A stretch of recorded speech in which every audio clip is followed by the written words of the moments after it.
나이가 들수록 찾아오는 무릎 통증. 당신의 무릎 관절은 안전한가요? 신체 부위 중 가장 큰 관절에 속하는 무릎은 체중을 지탱하고 운동을 책임지는 부위로 세월이 지나면서 자연스럽게 퇴행성 변화가 일어난다. 60대 이상 대국민 질환인 퇴행성 무릎 관절염. 톡톡TV 닥터, 오늘 이 시간에는 제주대학교 병원 정형외과 남광우 교수와 함께 퇴행성 무릎 관절염의 진단과 치료법에 대해 알아본다. 네, 시청자 여러분 안녕하십니까? 도민의 건강을 최우선으로 생각하는 방송 톡톡TV 닥터의 조혜진입니다. 저는 날이 추워지면 무릎이 욱신거린다는 할머님이 생각납니다. 여러분은 누가 생각나시나요? 주로 40대 중장년층에 접어들면 무릎에서 소리가 나거나 또 계단을 오르내리는 것도 힘들다는 분들이 계신데요. 이럴 때는 퇴행성 무릎 관절염을 의심해 봐야 한다고 합니다. 특히 이 퇴행성 무릎 관절염은 조기 치료가 매우 중요한데요. 그래서 오늘 톡톡TV 닥터에서는 퇴행성 무릎 관절염의 진단과 또 치료법에 대해 알아볼까 합니다. 도움 주실 분 모셨는데요. 제주대학교 병원 정형외과 남광우 교수님, 안녕하세요. 네, 안녕하십니까? 남광우입니다. 인간의 신체는 총 206개의 뼈와 139개의 관절을 가지고 있습니다. 이 관절들이 모두 잘 유지되어야 비로소 원활하게 움직일 수 있게 되는데요. 그만큼 관절이 인간을 괴롭게 만드는 골칫거리가 되기도 합니다. 젊었을 때는 뛰고 달리면서 마음껏 관절을 사용하도 무리가 없지만 나이가 들면서 우리의 신체도 자연스럽게 퇴행하게 되면서 문제를 일으키게 됩니다. 특히 퇴행성 질환이 통증을 유발하는 원인 중 90%가 관절에서 비롯된다는 보고도 있습니다. 생각해 보시면 당뇨나 고혈압 같은 질환이 없는 환자는 제법 있어도 평생 동안 관절에 문제가 생기지 않는 사람은 거의 드뭅니다. 그리고 평균 수명이 늘어나고 비만이 증가하면서 현대인의 관절은 이전에 비해 더 많은 일을 해야 합니다. 특히 무릎의 빈도가 높고 그 외에 목, 어깨, 허리, 고관절 등 다른 모든 관절에도 문제가 발생할 수 있습니다. 오늘은 이 중 나이가 들면서 생기는 퇴행성 무릎 관절염의 진단과 치료법에 대해 알아보겠습니다. 네, 주변에 둘러보면 무릎 퇴행성 관절염으로 고생하시는 분들 굉장히 많은 것 같습니다.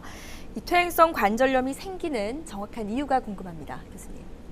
가장 큰 이유는 나이가 드는 것일 테고요. 기타 유전적인 요인이나 환경적인 요인으로 비만이 있다거나 아니면 외상이 있다거나 특정 감염 같은 질환이 있게 돼서 결국에는 무릎 관절을 이루고 있는 연골이나 뼈에 손상이 생기면서 진행하게 되면 관절염으로 진행하게 됩니다. 그래서 이렇게 다양한 이유가 존재하는 것이 퇴행성 관절염입니다. 네, 무릎 관절이 닳고 손상이 되면 무릎 관절염이 생긴다고 설명해 주셨는데요. 조금 더 이해를 돕기 위해 또 가져오신 무릎의 구조를 보면서 한번 짚어보겠습니다. 제가 무릎 모형을 가져왔는데요. 이쪽에 보시는 게 더 이해하기 편하실 겁니다. 이쪽이 정상 무릎 관절이고요. 이쪽이 머리 쪽이고 이쪽이 발 쪽이라고 보시면 됩니다. 위쪽에 있는 뼈가 대퇴골이고요. 아래쪽에 있는 뼈가 경골, 그 옆에 있는 얇은 뼈가 비골입니다. 따라서 무릎 관절은 대퇴골의 원위 부인 둥그런 부분과 경골의 근위 부인 평평한 부분이 만나서 마치 문이 열고 닫힐 때 느껴지는 경첩 관절을 이루고 있고요.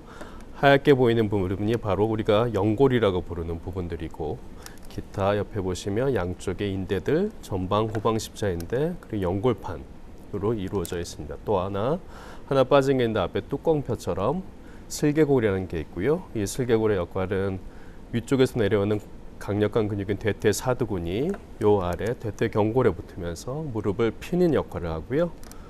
따라서 전방부를 보호하는 역할을 같이 하고 있습니다. 네, 저는 처음 보는데 무릎의 구조가 이렇게 생겼군요. 네, 연골에 대해서도 언급해 주셨는데 제가 듣기로는 연골은 소모품이라고 들었습니다. 연골이 정확히 무엇이고 또 그 연골이 어떤 역할을 하는지도 궁금합니다. 사실은 연골의 반대말은 경골이겠죠. 경골은 딱딱한 뼈고요. 따라서 뼈를 이루고 있는 1차적인 구조물이고, 연골은 뼈하고는 좀 다른 구조물이긴 합니다. 우리가 한국말로는 연골이라고 부르는 것들이고요.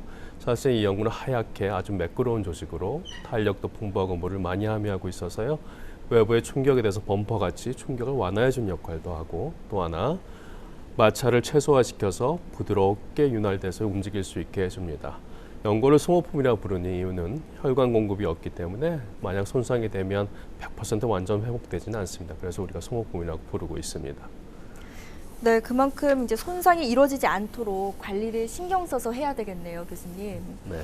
근데 또 다른 궁금한 점이 이 중장년층 이상이면 누구나 이렇게 무릎 관절염으로 고생한다지만 특히 이 남성보다 여성 환자가 유독 더 많다고 들었습니다. 그 이유가 어디에 있을까요? 그 이유도 하나로 딱 단정 지을 수는 없는데요. 일단 여성분들이 남성분들보다 오래 사십니다. 그 이유가 첫 번째고요. 두 번째는 뼈의 구조하고 근육량도 다른데 남자들 뼈가 좀 더 두껍고 단단하죠. 그리고 근육량도 많고 따라서 이런 면들이 관절을 보호해주는 1차적인 역할을 해서 남자가 여자보다 좀 더 유리하긴 합니다. 또 여성은 폐경기를 겪고 나게 되면 골다공증이라고 뼈가 약해지는 병을 앓기도 하는데 그 자체가 관절을 약해지게 하는 원인이 되기도 하며 또 하나 집안일, 가정일을 하게 되면서 무릎을 꿇고 장시간 일하게 되면 그 자체가 무릎에 안 좋은 자세이고 관절염을 더 잘 일으키는 원인이 될 수도 있습니다. 네, 지금 이 방송을 보고 계시는 특히 여성 시청자분들 이 일상생활에서의 스스로 자세 체크해 보시는 게 좋을 것 같습니다. 네, 다음은 아마 이런 환자 케이스들 정말 많이 보셨을 것 같아요. 무릎이 아파도 참으시는 분들 많거든요. 어떤 증상이 나타났을 때 이렇게 병원에 가야 할까요? 사실은 살면서 무릎 한 번 안 아픈 사람은 없을 겁니다. 근데 가장 중요한 건 통증이고요. 그 통증이 움직이면서 점점 심해지는 통증들, 특히 계단을 오르내리거나 아니면 쭈그리고 장시간 앉았다 일어날 때 갑자기 생기는 통증이라거나 무릎에 갑자기 뭔가 걸린 듯한 느낌이 있다거나 아니면 무릎을 움직일 때 마치 자갈밭을 받듯이 자글자글 소리가 난다거나 심해지면 무릎이 붓고 다리에 변형이 생기는 오자 변형이 온다거나 그러면 병원을 방문해서 정밀 검진을 받아보시는 게 좋습니다. 네, 어떻게 보면 이 무릎이라는 것이 하루 네. 종일 사용하고 또 그만큼 중요한 부위지 않습니까? 그래서 이 방송을 보시면서 또 걱정하시는 분들 많을 것 같아요. 이런 관절에 문제가 생기면 어떤 치료 방법들이 있는지 궁금합니다. 관절염 초기에는 아주 경한 경우죠. 그때는 비수적인 치료 방법들이 시도될 수 있고요. 생활 습관을 바꾼다거나 아니면 약물요법을 시도한다거나 물리치료나 재활요법을 시행해 볼 수 있습니다. 초기인 경우에는 아직 관절염 진행 정도가 심하지 않은 경우고요. 생활 습관을 바꾼다고 하는 것은 비만 같은 요인을 없애기 위해서 체중을 좀 감소시킨다거나 무릎 자체에 좀 문제가 있더라도 주변 근육이 단단하면 무릎을 보여줄 수 있으니 근력 강화 운동을 한다거나 그리고 그런 것도 효과가 없으면 약물 치료 같은 걸 시도해 볼 수 있습니다. 네, 초기에는 보존적인 치료로도 증상 호전이 가능하다고 말씀해 주셨는데 네. 중기에는 어떤 치료 방법이 필요할까요? 중기가 되면 단순히 생활 습관 바꾸는 건 증상 호전 보기가 어렵고요. 그래서 다음 사진과 같이 사진은 관절경을 본 사진입니다. 우리 위내시경처럼 관절 안에 내시경이 들어간다고 생각하시면 되고요. 좌측과 우측 사진이 다른데 좌측에 보시면 위쪽에 있는 게 대퇴골의 둥근 부분이고 아래쪽이 경골입니다. 그 아래쪽이 아래 부분이 되는 거죠. 그 사이에 있는 연골판이라고 불리는 아까 말씀드린 모형에서 보여줬던 부분이 일부 찢어지면서 마치 부풀이듯이 옷이 찢어지듯이 그렇게 찢어져 있고요. 이게 이제 퇴행성 변화 중에 하나고 그 옆에 사진을 보시면 화살표 하신 부분이 대퇴골 쪽입니다. 위쪽 부분이고 원래 하얗게 이쁘게 덮여야 돼서 연골 부분이 다 소실되고 노출되면서 이렇게 울퉁불퉁해지고 안에 있는 뼈까지 노출되는 부분이 보일 수가 있습니다. 만약 이런 게 생기게 되면 치료 방법도 여러 가지가 있긴 하지만 이 연골이 손상된 부분에 요즘 활발하게 논의되고 있는 줄기세포를 치료하기도 합니다.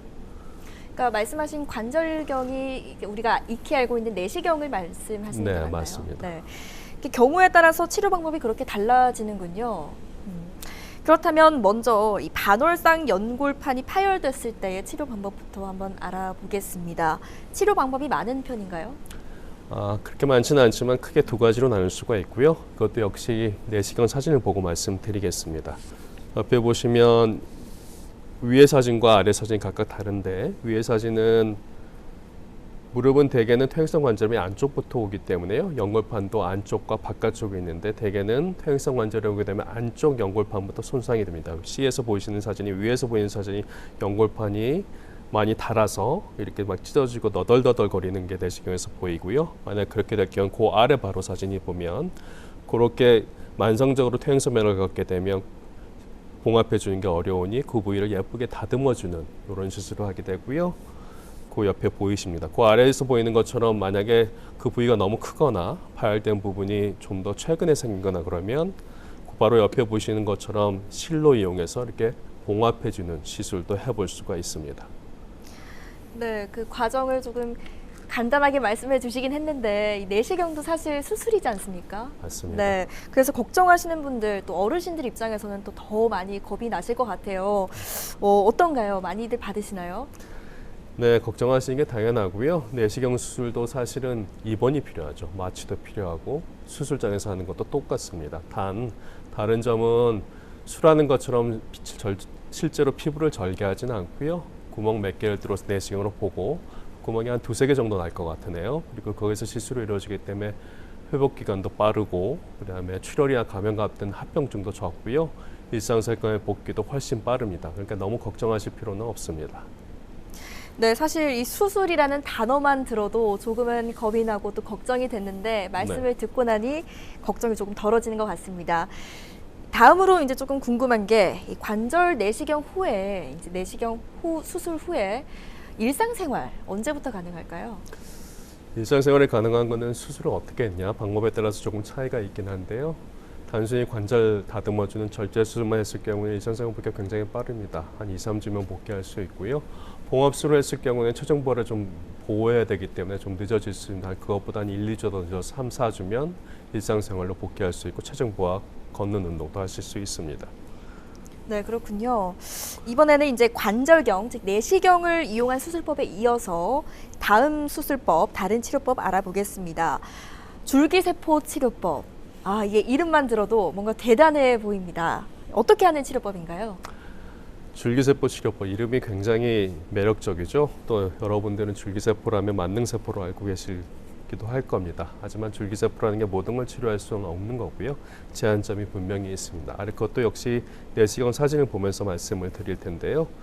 줄기세포는 크게 2가지 종류로 나눌 수가 있습니다. 자기 몸에서 유래된 것, 자기 몸에서 직접 뽑아낸 자가 골수 줄기세포가 있고요. 또 하나는 배아 줄기세포라고 해서 태아에서 유래된 줄기세포가 있습니다. 그 2가지를 이용하게 되는데요. 보시는 바와 같이 내시경사에서 아까 보이셨던 연골이 다 벗겨지고 뼈가 노출된 부분에 구멍을 의도적으로 내서 출혈을 일으키고요. 그 부위에 줄기세포가 이식된 것을 그냥 줄기세포를 뿌리거나 주사하는 게 아니라 어떤 담체에 담아서 그 줄기세포를 그 자체로 이식합니다. 그런 걸 우리가 줄기세포 치료라고 부릅니다. 따라서 이게 줄기세포 치료가 성공적으로 이루어진다면 100% 회복되지는 않더라도 어느 정도 자기 연골하고 비슷한 세포로 재생되는 걸 관찰하실 수 있습니다. 네, 이 줄기세포 치료법 아직 이 설명만 들어서는 명확하게 이해가 되지 않는데 혹시 이 치료 사례 좀 알려주실 수 있을까요? 네, 알려드리겠습니다. 역시 사진이 있는데요. 왼쪽에 보시는 게 엑스레이 사진입니다. 단순 방사선 사진이라고 저희가 부르고요. 여러분에서 오른쪽 보이는 것과 있고 왼쪽에 보이는 것이 좌측입니다. 이 환자는 왼쪽 좌측 통증으로 왔고요. 우측에 비해서 좌측이 특히 안쪽에 관절 간격이 좀 줄어든 걸 확인하실 수 있습니다.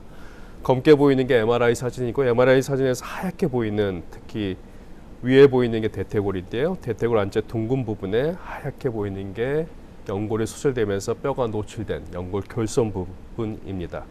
만약 이렇게 되면 그 다음 사진에서 보시는 것 같이 관절경, 특히 내시경이라고 불리는 걸 우리가 진단을 하게 되고요. 내시경으로 보게 되면 그 하얗게 보이는 부분이 여기서 보면 아래쪽에서 보이네요. 아래쪽에서 이렇게 동그랗게 경계가 있으면서 연골의 하얀 부분이 파여서 뼈가 노출된 걸 보실 수 있고요. 그렇게 되면 그 부분을 이쁘게 다듬고 그리고 뼈를 잘 일종의 밭을 다지는 거죠. 이렇게 하고 그쪽에 구멍도 뚫어서 출혈이 좀 나게 한 다음에 그 부분에 줄기세포를 그냥 주사로 집어넣거나 줄기세포 뿌리는 게 아니라요. 거기다 담체를 이용해서 그 줄기세포가 뿌려진 그 담체를 이식합니다.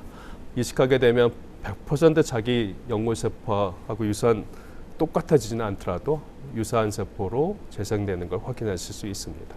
이런 이제 관절의 문제뿐만 아니라 나이가 들면서 점점 이렇게 다리의 모양이 휘는 분들이 계세요. 이런 경우는 어떻게 신경을 써야 할까요, 교수님? 사실은 무릎이 나이가 들면서 휘었다는 것은 관절염이 꽤 진행했다는 뜻이기도 하죠. 보시면 동네 지나갔을 때 나이 드신 어르신들 이렇게 다리가 O자로 변하면서 걸어다니시면 뒤뚱뒤뚱 걸어다니시는 분 보셨을 거예요.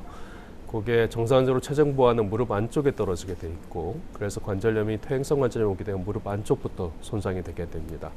그럼 관절관계 좁아들면서 점점 O자다리로 변하게 되는 거고요. 만약 이렇다고 하면 뭐 어르신들은 내 무릎이 모양이 이래도 그냥 견딜만 해 이렇게 병을 방치하지 마시고요. 그럴 때는 병원에 가서 정확한 진단과 치료를 받아보는 게 좋습니다. 네, 그럼 이제 그런 과정이 계속돼서 이렇게 다리 모양이 변할 경우에 치료가 가능한지, 또 어떤 치료 방법을 사용할 수가 있는지 궁금합니다.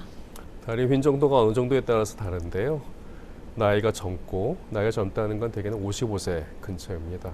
그 근처에 넥직 간격이 중등도 이상으로 좁아져 있거나 그러면 그때는 뭐 인공관절 수술을 하기 전에 아래 사진에서 보이는 바와 같이 예를 들어서 보여드렸는데요. O자다리 휜 정도가 심하지 않은 경우에는 이렇게 아래쪽에 절골술을 해서 아래쪽 다리를 일부러 펴준 거죠. 펴주는 수술을 해볼 수도 있습니다. 만약 이런 수술을 하게 되면 휜 다리도 교정할 수 있지만 체중부하가 떨어지는 게 대개는 안쪽으로 떨어지는데 그 체중부하를 바깥쪽으로 옮겨주면서 퇴행성 관절염을 진행하는 걸 좀 진행을 느리게 할 수도 있습니다. 네, 이렇게 이제 나이가 들면서 노후의 과정 중에 다리가 휘시는 분들도 계시지만 태어나면서 선천적으로 오다리이신 분들도 계시거든요. 그런 분들 같은 경우에는 이런 무릎 관절염이 더 많이 걸릴까요? 대부분의 O자다리로 재외를 방문하는 아이들이나 부모들이 걱정돼서 되게 저한테 데리고 오는데요. 대부분은 정상 범위 안에 있습니다. 사람은 태어나면서 나이 들 때까지 뼈의 변화는 계속 일어나는데요. 대개는 회전 변형에 동반된 O자 변형처럼 보이는 경우가 많고요. 병에 동반돼서 심각하게 생기는 병들도 분명히 있습니다. 퇴행성 관절염 때문에 휜 다리가 생길 수도 있지만 그런 게 아닐 경우에는 단순한 O자다리, 특히 다리를 약간 벌리고 서서 무릎 사이에 자기 주먹 2개가 안 들어갈 정도의 O자다리라면 크게 걱정하실 필요는 없습니다. 네, 그럼 이제 이런 경우에 우리가 익히 알고 있는 휜다리 교정술을 받아야 한다는 건데, 이 휜다리 교정술을 받고 나면 일상생활은 언제부터 가능할까요? 휜다리 교정술이라고 하는 것은 사진에서 보여드린 바와 같이 뼈를 부러뜨리는 과정이죠. 일부러 절골술을 한 거라서 뼈를 부러뜨리는 게 붓는다는 것은 대개 아랫다리의 경우에 8주 정도, 2달 정도 걸리거든요. 그러니까 체중 보완이나 일상생활 복귀는 그보다 좀 더 늦어질 수 있죠. 대개는 6주 정도에서 복벌 보행을 시작하고요. 8주가 되면서 걸음을 시작하고, 물론 무릎 운동은 좀 더 빨리 하실 수 있습니다. 하지만 체중 보완은 그렇게 이루어지고 일상생활 복귀는 한 2개월, 3개월 정도 걸립니다. 역시 절골술이라 그런지 예전 다른 수술법보다는 훨씬 더 긴 시간의 회복 기간이 필요하군요. 그렇죠. 네. 마지막으로는 이제 가장 일반화된 수술 방법이라고 해야 될까요? 인공관절 수술에 대해 알아보도록 하겠습니다. 이 인공관절 수술 언제 어떻게 하는 수술 방법인가요? 인공관절 수술은 마지막 남은 최후의 방법입니다. 대개 나이도 많이 드시고, 저희가 기준으로 삼고 있는 거는 65세 이상인데 65세 이상이고 퇴행성 관절염도 되게 말기로 가서 다리 변형도 있을 수 있지만 통증도 굉장히 심하고 엑스레이도 관절 간격이 많이 좁아져서 뼈가 닿고 있고, 그리고 물리치료나 이런 약물치료 같은 비수적인 치료 방법을 6개월 이상 시행했음에도 불구하고 호전이 없을 때 되게 시행하거든요. 인공관절술은 간단히 말씀드리면 치과를 예를 들면 치과 임플란트 과정과 똑같습니다. 병이 든 뼈 부위를 잘라내고 연골 부분도 절제하고요. 그리고 쇠로 만든 인공관절을 넣게 되고, 그리고 그 사이에 플라스틱으로 관절면을 이루게 됩니다. 사진을 직접 보여드릴 텐데요. 앞에 단순 방사선 사진을 보게 되면 양쪽 다 이 환자는 무릎 관절염이 있고 안쪽 관절 간격은 좁아져 있으며 다리가 O자 형태로 휜 형태를 보실 수 있습니다. 그 옆에 있는 게 인공관절 수술을 한 후의 상태이고요. 하얗게 보이는 게 바로 금속이 들어가 있는 부분입니다. 위에 뼈인 대퇴골에도 들어가 있고 아래 뼈인 경골에도 들어가 있습니다. 그 사이에 붕 떠 있는 공간처럼 보이는 것은 사실은 플라스틱이 들어가 있는 거죠. 직접 수술 장면을 찍은 사진입니다. 보시면 이렇게 집게 같은 걸로 가리키게 있는 게 바로 대퇴골이 있는 부분이고요. 표면이 울퉁불퉁하고 연골도 다 소실되어 있고 뼈가 노출된 장면을 보실 수 있습니다. 그 부분을 다 없애고 절제하게 되면 바로 다음 사진을 보이게 되고요. 각각 관절면에 맞게 적당하게 절제되어 있고 뼈가 그 모양대로 만들어져 있는 게 보실 수 있습니다. 이 모양대로 이렇게 금속 관절면을 넣게 되고요. 마지막 사진이 위쪽에 있는 금속과 아래쪽에 있는 금속 관절면 사이에 플라스틱이 들어가서 나중에 봉합하는 장면입니다. 이게 바로 무릎에 인공관절 하는 사진입니다. 네, 이제 교수님께서 앞서 말씀해 주셨듯이 이 인공관절 수술 마지막으로 선택할 수 있는 방법이다 이렇게 말씀해 주셔서 더 심각하게 듣고 있었습니다. 네. 자, 그렇다면 제가 듣기로는 이 인공관절의 경우 어느 정도 기간이 지나면 교체를 해줘야 된다고 들었습니다. 사실인가요? 네, 사실입니다. 인공관절은 아까 사진에서 보였듯이 가운데 플라스틱이 들어가게 돼 있는데요. 서로 계속 맞닿고 마찰을 하게 되면 안에 플라스틱이 닳게 되죠. 간단히 얘기하면 우리는 상처가 나게 되면 나중에는 아물잖아요. 하지만 인공관절은 그런 기능이 전혀 없습니다. 쓰면 쓸수록 닳게 되죠. 시간이 지나게 되면 더 다른 정도는 점점 심해질 테이고 그것만 단순히 닳는 게 아니라 처음에는 이렇게 큰 인공관절이 들어오게 되면 우리 면역세포가 제대로 반응을 못하게 됩니다. 하지만 가루가 아주 작아지고 얇아지게 되면 면역세포, 특히 백혈구나 이런 면역세포들이 아주 조그만 가루를 공격하기 시작하거든요. 그렇게 되면 그것만 공격해서 잡아먹는 게 아니라 주변에 있는 뼈 조직까지 같이 잡아먹게 돼요. 그렇게 되면 인공관절이 흔들리게 되면 그때가 교체할 시기가 온 거죠. 과연 이 인공관절 수명이 얼마나 되냐는 논란이 많긴 하지만 요즘은 꽤 기술들이 발전해서요. 15년 이상 바라보고 있습니다. 그러니까 기술이 발전함에 따라 앞으로 또 유지 기간이 점점 더 늘어날 수도 있다라는 말씀이신 거죠? 네, 그렇습니다. 네, 다행입니다. 네. 네, 그렇다면 이제 많은 분들이 이 인공관절 수술을 하시는 만큼 언제부터 일상생활이 가능한지 궁금하실 것 같아요. 언제가 될까요? 굉장히 빠릅니다. 생각했던 것보다 큰 수술이긴 하지만 회복 과정은 굉장히 빠르고요. 수술하게 되면 수술 당일날만 누워 계시고 수술 후 이틀째부터 다 풀고 무릎 운동 시작하십니다. 걷기도 시작하시고요. 그러니까 그만큼 체중 보완도 수술 후 이틀째부터 가능하시고 대개는 일주일 이내에 퇴원하게 되는데 좀 더 원하실 경우 일주일 동안 물리치료를 받게 됩니다. 물리치료는 별게 아니고 수술하면 아픕니다. 수술하자마자 깨끗이 안 아픈 게 아니라 뼈를 잘라내고 그런 과정을 거쳤으니까 아프죠. 마취주사도 꿰게 되고. 근데 그런 아픈 기간 동안 관절 운동, 무릎 운동을 잘 해놔야 무릎 운동이 뻣뻣하게 굳지 않고 나중에 좋은 결과를 낼 수 있거든요. 그래서 그 기간이 대개는 한 2주 정도 더 걸립니다. 그러니까 전체적으로 한 2주에서 4주 정도 걸리겠네요. 그러고 나면 일상생활을 복귀하는 것은 3개월, 운동이 가능한 것은 대개 4개월 이후로 보고 있습니다. 정말 생각보다 정말 이른 시기에 일상생활이 가능하군요. 네. 네, 오늘 정말 많은 것들 알아가는 것 같습니다. 마지막으로 우리 톡톡TV 닥터 시청자분들께 한마디로 해주신다면요. 오늘 무릎의 퇴행성 관절염에 대해서 말씀드렸습니다. 퇴행이란 말은 사실 잘못된 표현이죠. 나이가 들어서 거꾸로 돌아간다는 뜻이니까요.